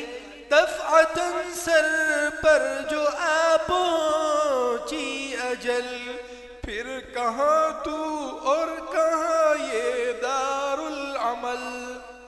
अभी मौका है अमल की दुनिया, मौत नजर आ गई, फिर अमल का रजिस्टर खत्म। दफ़अतन सर पर जो आ पहुंची अजल, फिर कहाँ तू और कहाँ दारुल अमल। जाएगा ये बेबहा मौका निकल, गोल्डन चांस खत्म हो जाएगा फरिश्ता नजर आने के साथ। जाएगा ये बेबहा मौका निकल, फिर नहायत आएगी ये उम्रे बेबदल। एक दिन मरना है आखिर मौत है, कर ले जो करना है आखिर मौत है। तुझको गाफिल फिक्रे उक़बा कुछ नहीं, उक़बा मतलब आखिरत। तुझको गाफिल फिक्रे उक़बा कुछ नहीं, खाना धोखा ऐशे दुनिया कुछ नहीं। जिंदगी चंद रोजा कुछ नहीं, कुछ नहीं इसका भरोसा कुछ नहीं। एक दिन मरना है आखिर मौत है, कर ले जो करना है आखिर मौत है यहाँ से तुझको जाना एक दिन। वक्त सब कहते हैं, वक्त सब कहते हैं यहाँ से तुझको जाना एक दिन। कब्र में होगा ठिकाना एक दिन, है यहाँ से तुझको जाना एक दिन। कब्र में होगा ठिकाना एक दिन, मुँह खुदा को है दिखाना एक दिन। मुँह खुदा को है दिखाना एक दिन, अब न गफलत में गवाना एक दिन। एक दिन मरना है आखिर मौत है, कर ले जो करना है आखिर मौत है। चंद रोजा है ये दुनिया की बहार, चंद रोज है भाई, चंद रोजा है ये दुनिया की बहार। दिल लगाए इससे न गाफिल ज़ीनहार, इसमें ऐसा मशगूल नहीं होना कि अल्लाह को भूल जाए। चंद रोजा है ये दुनिया की बहार, दिल लगाए इससे न गाफिल ज़ीनहार। उम्र अपनी यूं न गफलत में गुजार, होशियारे महवे गफलत होशियार। एक दिन मरना है आखिर मौत है, कर ले जो करना है आखिर मौत है। हो रही है उम्र मिसले बर्फ कम, इस तरह बर्फ पिघल जाती है, एक एक घड़ी में चलने वाला सेकंड जो है हमारी उम्र को घटा रहा है। हो रही है उम्र मिसले बर्फ कम, चुपके चुपके रफ्ता रफ्ता दम बदम। सांस है एक रह रवे मुल्के आदम, दफअतन एक रोज दफअतन एक रोज ये जाएगा थम। अचानक क्या हो गया? हार्ट फेल हो गया, हार्ट अटैक आ गया, दवाखाने ले जाने तक का भी मौका नहीं मिला। एक दिन मरना आखिर मौत है, कर ले जो करना है आखिर मौत है। आखिरत की फिक्र करनी है जरूर, आखिरत की फिक्र करनी है जरूर। जैसी करनी वैसी भरनी है जरूर। जिंदगी एक दिन गुजरनी है जरूर, कब्र में मैयत उतरनी है जरूर। एक दिन मरना है आखिर मौत है, कर ले जो करना है आखिर मौत है। आने वाली किससे टाली जाएगी, कोई आगे पीछे नहीं कर सकता।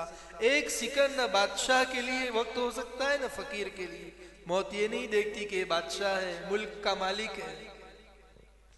आने वाली किससे टाली जाएगी, जान ठहरी जाने वाली जाएगी।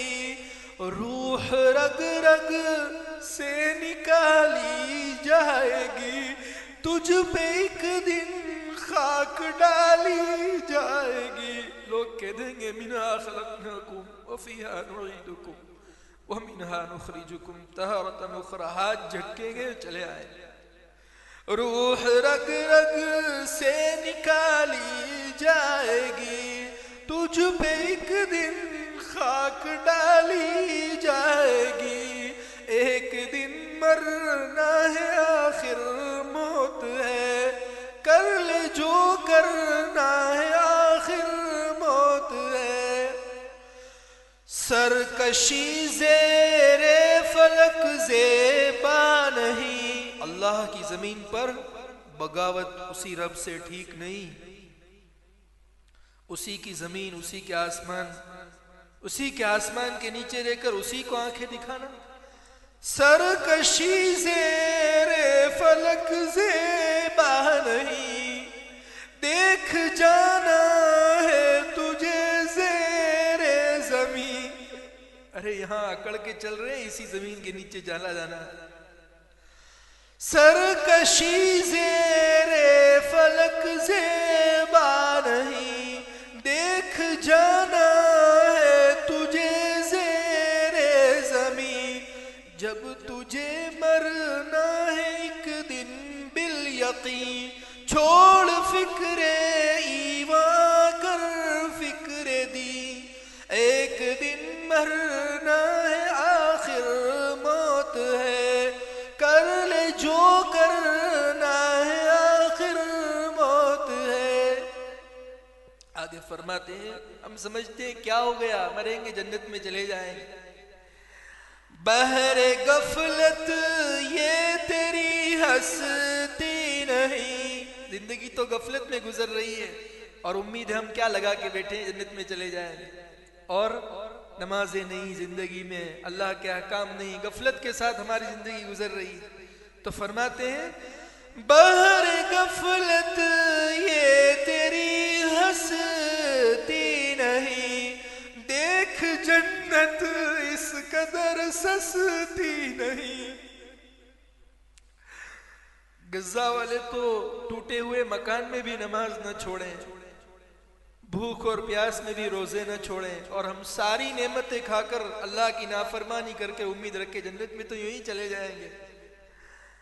बहर गफलत ये तेरी हंसती नहीं, देख जन्नत इस कदर सस्ती नहीं, रह गुजर दुनिया है ये बसती नहीं, जाए ऐशो इशरतो मस्ती नहीं।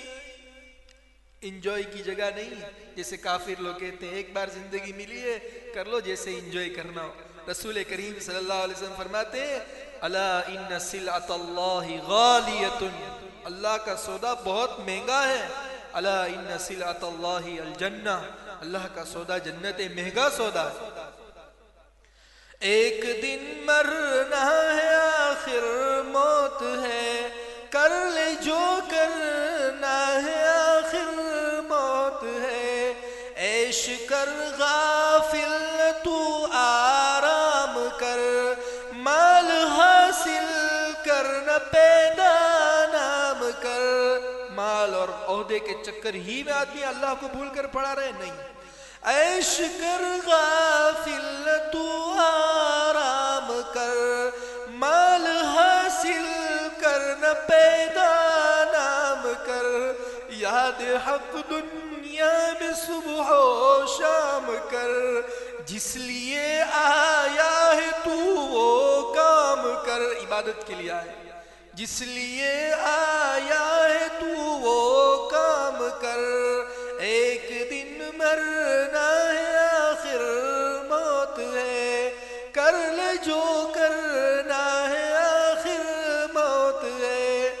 एक ये भी सवाल पैदा होता है मोमिनीन के दिल में, ये काफिर तो कैसी मौज मजे वाली जिंदगी गुजारते हैं, जो खाना हो, जो पहनना हो, जैसे कमाना हो, जैसे खर्च करना हो, जहां चाहे जैसे चाहे एंजॉय करते हैं। तो फरमाते हैं कजरवों की ये चटक और ये मटक, अल्लाह को भूलकर जो अल्लाह के सीधे रास्ते से हटकर जिंदगी गुजार रहे हैं, उनकी ये चमक दमक और उनके ठाठ माठ देखकर, कजरवों की ये चटक और ये मटक देख कर हरगिज़ न रस्ते से भटक। इनकी ये चटक मटक देखकर हमें रस्ते से नहीं भटकना, इनके लिए तो ये दुनिया जन्नत बना दी है, हमारे लिए तो कैद खाना फरमाया नबी ने सल्लल्लाहु अलैहि वसल्लम। कजरवों की ये चटक और ये मटक देख कर हरगिज़ न रस्ते से भटक, इनके लिए तो जन्नत है। ये तो हजार हजार करोड़ की प्री वेडिंग भी करेंगे, हजार हजार करोड़ की शादियां करेंगे, इनको तो दे दिया है दुनिया में सब कुछ। कजरवों की ये चटक और ये मटक देख कर हरगिज़ न रस्ते से भटक, साथ उनका छोड़ हाथ अपना झटक, भूल कर भी फिर न पास उनके फटक। एक दिन मरना है आखिर मौत है, कर ले जो करना है आखिर मौत है। आखिरी दो तीन अशआर। ये तेरी गफलत है बेअक्ली बड़ी, गफलत में हम चल रहे हैं, ये तेरी गफलत है बेअक्ली बड़ी, मुस्कुराती है क़ज़ा सर पर खड़ी, मौत को पेशे नजर रख हर घड़ी, मौत को पेशे नजर रख हर घड़ी, पेश है पेश आने को है ये मंजिल कड़ी, एक दिन मरना आखिर मौत है, कर ले जो करना है आखिर मौत है। दफन खुद सदहा किए ज़ेरे ज़मी, कितनों को दफन करके आ गए, दोस्तों को, अहबाब को, वालिदैन को, घर के अफराद को, करीब और दूर के पड़ोसियों को, रिश्तेदारों को, कितनों को दफन करके आ गए। दफन खुद सदहा किए ज़ेरे ज़मीं, फिर भी मरने का नहीं हक़ुल यकीन। लेकिन हमारी जिंदगी वैसी की वैसी, जैसे हमें तो मरना ही नहीं, सब चले गए, मेरे जाऊंगा। दफन खुद सदहा किए ज़ेरे ज़मीं, फिर भी मरने का नहीं हक़ुल यकीन। तुझसे बढ़कर भी कोई काफिल नहीं, कुछ तो इबरत चाहिए नफ्से लई। कुछ तो इन मैयतों को, इनको कब्र में उतार कर इबरत लेनी चाहिए कि मुझे भी जाना है। यूं न अपने आप को बेकार रख, आखिरत के वास्ते तैयार रख। गैर हक से कल्ब को बेजार रख, मौत का हर वक्त इस्तिहज़ार रख। एक दिन मरना है, आखिर मौत है, कर ले जो करना है, आखिर मौत है। आखिरी दुआ शाह। तू समझ हरगिज़ न कातिल मौत को, तू समझ हरगिज़ न कातिल मौत को। जिंदगी का जाने हासिल मौत को, रखते हैं महबूब आकिल मौत को। अरे जिसको दुनिया में अल्लाह की इताअत की खबर है, उसके वो तो मौत का इंतजार करते हैं, कब मौत का फरिश्ता आए और कब दुनिया की परेशानियों से छूटकर अल्लाह से मुलाकात करने चले जाए। इसलिए कि दुनिया कैद खाना है और हर कैदी को ये तमन्ना होती है, अभी छूट जाऊं, अभी छूट जाऊं, अभी छूट जाऊं। तो फरमाया, रखते हैं महबूब आकिल मौत को, याद रख हर वक्त गाफिल मौत को। तर्क अब सारी फजूलियात कर। मैं और आप नियत करें, आज के बाद गुनाह छोड़ देंगे, गुनाह छोड़ देंगे, गुनाह छोड़ देंगे। तर्क अब सारी फजूलियात कर, यूं न जाए अपनी तू औकात कर। रहना गाफिल, याद हक दिन रात कर। जिक्र फिक्रे हाजिम लज़्ज़त कर। यानी लज्जतों को तोड़ने वाली चीज को, मौत को याद रखकर हम जिंदगी गुजारेंगे। अल्लाह ताला इन अशआर को हमारे दिलों के नरम होने का जरिया बनाए। अल्लाह मौत से पहले मौत की तैयारी और इसकी फिक्र की हम तमाम को तौफीक अता फरमाए। दिल नरम हो चुके हैं, अब अल्लाह की तरफ मुतवज्जह हो। अल्हम्दुलिल्लाहि रब्बिल आलमीन, अल्लाहुम्मा लकल हम्दु कमा यंबगी लिजलाली वजहिक व अज़ीम सुल्तानिक। अल्लाहुम्मा ला नुहसी सनाअन अलैक अंत कमा असनैत अला नफ्सिक। या रब्बी सल्ली व सल्लिम दाइमन अबदन अला हबीबिक खैरिल खल्क़ि कुल्लिहिम। अलिफ लाम मीम, अल्लाहु ला इलाहा इल्ला हुवल हय्युल क़य्यूम व अनतिल वजूहिल हय्युल क़य्यूम। अल्लाहु ला इलाहा इल्ला हुवल हय्युल क़य्यूम। अल्लाहुम्मा ला नुहसी सनाअन अलैक अंत कमा असनैत अला नफ्सिक। या अल्लाह, हम गुनहगार हैं, इकरारी मुजरिम हैं, हमने बहुत तौबा की, बार बार दौड़ी। ये अल्लाह, आपसे ज्यादा बड़ा कोई रहमान नहीं, रहीम नहीं, माफ करने वाला नहीं, बख्शने वाला नहीं। ये अल्लाह, हम सबको माफ फरमा दे, अपने फजल अपने करम से माफ फरमा दे। इतना बड़ा मजमा अल्लाह बड़ी उम्मीदों के साथ आया है। ये अल्लाह, बड़ी उम्मीदों के साथ आया है। ये अल्लाह, किसी सखी के दरवाजे पर कोई जाता है, आस लेकर जाता है। ए सखियों के सखी, ए करीबों के करीब, ये मजमा उम्मीद लेकर आया है, आस लेकर आया है। इसे मायूस वापस न करना। ये अल्लाह, तेरे दरबार से तो आज तक कोई मायूस हुआ ही नहीं है। ये अल्लाह, हमारे गुनाहों को माफ फरमा दे, घर वालों को माफ फरमा दे, बीवी बच्चों को माफ फरमा दे। अल्लाह, पूरी उम्मत की तरफ से माफी की भीख मांगते हैं। माह मुबारक है, ताक रातें हैं, ताक रात है। ये अल्लाह जगह जगह तेरा कुरान पढ़कर मुकम्मल किया गया है, इसकी बरकत से सबको माफ फरमा दे। आज तक कि आपने ही हमारी जरूरत में तकफ्फुल किया है, दस्तगीरी की है, पूरा किया है। कौन हमारी जरूरत इसके अलावा पूरा कर सकता है?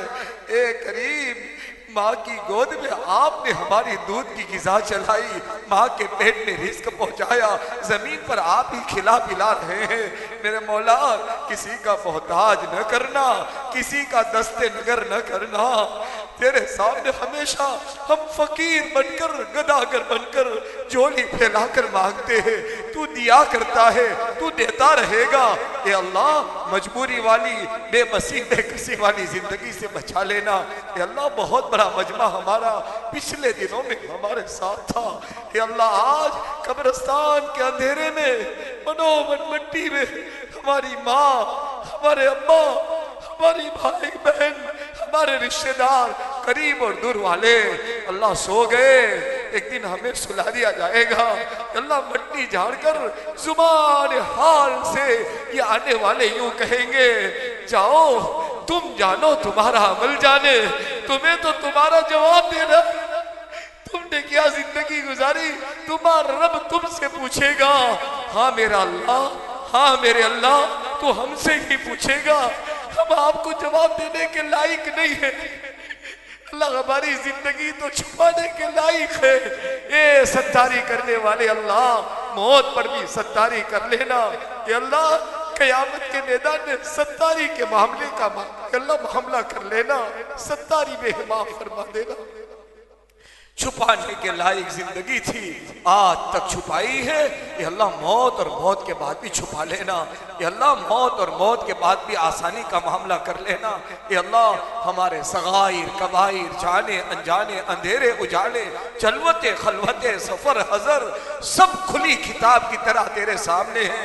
तेरी न सोने वाली आँख हर आँख हमें देख रही थी। अल्लाह, हम समझते थे दुनिया सो गई। ए दुनिया के पैदा करने वाले, तू न कभी सोया न ऊँगा है, सब तूने देखा है। देख करके भी हमें तूने चलाया है, तूने निभाया है। ए निभा लेने वाले, मौत तक निभा लेने के फैसले फरमा ले, चला लेने के फैसले फरमा ले। हमारे गुनाह पर माफी का कलम फेर दे, पक्की सच्ची तौबा की तौफीक अता फरमा दे। ये मजमा बड़ी उम्मीदें लेकर आया है। एक गरीब किसी सखी के पास जाता है, उसे उम्मीद होती है मेरे ईद के कुछ काम बन जाएंगे, मेरे बच्चों की ईद संवर जाएगी। ये अल्लाह, हम तो अपनी आखिरत संवारने के फकीर बनकर आए हैं। हमारी दुनिया भी भली बना दे, हमारी आखिरत भी भली बना दे, हमारी दुनिया भी भली बना दे, हमारी आखिरत भी भली बना दे। बड़ा मजमा, बड़ा मजमा, अपने दिल के दुख लेकर, अपने दिल के गम लेकर, ये अल्लाह अपनी रातें न कटने वाली रातें लेकर आप तेरे सामने आया है। अल्लाह, हमारे हाल पर रहम फरमा दे। अल्लाह, हमारे मसाइल को आसान फरमा दे, परेशान हालों की परेशानियों को दूर कर दे, बीमारों को शिफा दे दे, कर्ज वालों को इज्जत आफियत के साथ निकाल दे, मकरूजीन को आफियत से निकाल दे, कैद खानों में ही रिहाई की शक्लें पैदा फरमा दे। ए करीम, करम का मामला कर दे। ए रहीम, रहम का मामला कर दे। ए अल्लाह, ए अल्लाह, तू हमें अपने दुश्मनों के हवाले न फरमा, अपने गैरों के हवाले न फरमा। ए अल्लाह, तेरे दुश्मन तो जुबान हाल से यूं कहते हैं, लाओ मोहम्मद का रब कहाँ है, मोहम्मद का खुदा कहाँ है। ए मोहम्मद के रब, अपने नबी की उम्मत की दस्तगीरी फरमा ले, अपने नबी की उम्मत की हिफाजत फरमा ले, कदम कदम पर रहबरी कर दे, कदम कदम पर दस्तगीरी कर ले, कदम कदम पर हिफाजत कर ले। अल्लाह, एक जवान बच्ची जब घर से रुखसत होती है, माँ ये सोचती है कि मेरी बेटी हिफाजत से कब वापस आ जाए। अल्लाह, हालात तंग हो गए, चारों तरफ से हालात मुसीबत ज़दा हो गए। अल्लाह, तू ही बचाएगा, तू ही हिफाजत करेगा, हमें तेरी हिफाजत काफ़ी है। हस्बी अल्लाह, अल्लाह तू हमारे लिए काफ़ी है, अल्लाह तू हमारे लिए काफ़ी है। अल्लाह, उम्मत के हक में खैर का फैसला कर, उम्मत के हक में आफियत का फैसला फरमा, उम्मत के हक में सलाह फलाह और कामयाबी का फैसला फरमा। इंसाफ करने वाले, रहम करने वाले नरम दिल हाकिम अब दे दे, नरम दिल हाकिम अब दे दे, नरम दिल हाकिम अब दे दे। अल्लाह हमारे गुनाह की तरफ न देख, हमारे गुनाह की तरफ न देख, उम्मत पर एक मोहब्बत की नजर की निगाह फिर से डाल दे, उम्मत पर एक करम की निगाह फिर से डाल दे। चारों तरफ से उम्मत ये अल्लाह बड़े हालात में आ चुकी है, ये अल्लाह ये कश्ती भंवर में फंस गई है, तू ही इसको किनारे लगा सकता है।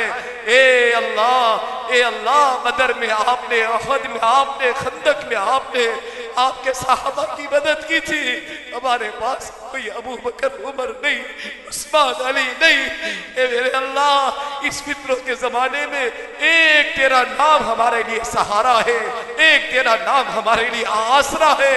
अल्लाह तुझे तेरी रहमान होने की जात का वास्ता, तुझे तेरे रहीम होने का वास्ता, ये अल्लाह उम्मत के हाल पर कर दे, उम्मत के हाल पर करम कर दे। फलस्तीन गजा के मुसलमानों की मदद फरमा, अल्लाह कामयाबी इनका मुकद्दर बना दे, कामयाबी का मुकद्दर बना दे। हरम मक्का, हरम मदीना, बैतुल मुक़द्दस, तमाम मसाजिद मकातिब खानकाहों की, ये अल्लाह हमारे अकाबिर मशाइख की, अल्लाह इस्लामी जमात जमीयतों की, दावत के अजीम काम के मराकिज़ ठिकानों की, ये अल्लाह पहले भी आपने हिफाजत की, आज कर रहे हैं, आइंदा भी करने वाले हैं। अल्लाह उसकी हर तरफ से, हर तरह से भरपूर हिफाजत फरमा। मांगा वो भी अता फरमा, रह गया अपने करम से वो भी नसीब फरमा। ये मजमा अपने दिल का हाल तुझे सुनाने के लिए आया है। अल्लाह इनके दिल का हाल तू जानता है, इनके जायज़ तमन्ना को पूरा फरमा। अल्लाह घर की मस्तूरात रात के इस हिस्से में अल्लाह तेरे सामने लो लगाकर, दामन फैलाकर, फकीर गदागर बनकर बैठी है। अल्लाह इनकी भी जायज़ तमन्ना है, तू जानता है, अपने खजाने गैब से पूरा फरमा दे। हमारे बच्चों को नेक साले बना दे, बुरी सोहबत बुरे अखलाक से हमारी औलाद की हिफाजत फरमा ले। जो बच्चियाँ अल्लाह शादी की उम्रों को पहुंचे हैं, नेक साले जोड़ अता फरमा दे, नेक साले रिश्ते अता फरमा दे। नबी करीम सल्लल्लाहु अलैहि वसल्लम ने, साहबा ताबईन, तबे ताबईन, तेरे नेक बंदे बंदियों ने आज तक जितनी खैर भलाइयाँ खूबियाँ अल्लाह तुझसे मांगी है, अल्लाह हम सबको नसीब फरमा दे। जिन बुराइयों से पनाह मांगी, हमारी पूरी उम्मत की हिफाजत फरमा दे। अल्लाह जब वक्त आखिर आए, आपकी मुलाकात की घड़ियाँ, आपकी मुलाकात के सेकंड, अल्लाह जब हमें हमारे घर से जुदा करने की तैयारी हो रही हो, अल्लाह ला इलाहा इल्लल्लाह मुहम्मदुर रसूलुल्लाह पढ़ते पढ़ते कमाल ईमान पर मौत अता फरमा। इन्नल्लाह व मलाइकतहु युसल्लूना अलन नबी या अय्युहल्लज़ीना आमनू सल्लु अलैहि व सल्लिमू तस्लीमा। अल्लाहुम्मा सल्लि अला मुहम्मदिन नबिय्यिल उम्मी व अला आलिहि व बारिक व सल्लिम। सुब्हान रब्बिका रब्बिल इज्जति अम्मा यसिफून व सलामुन अलल मुरसलीन वल्हम्दुलिल्लाहि रब्बिल आलमीन बिरहमतिक।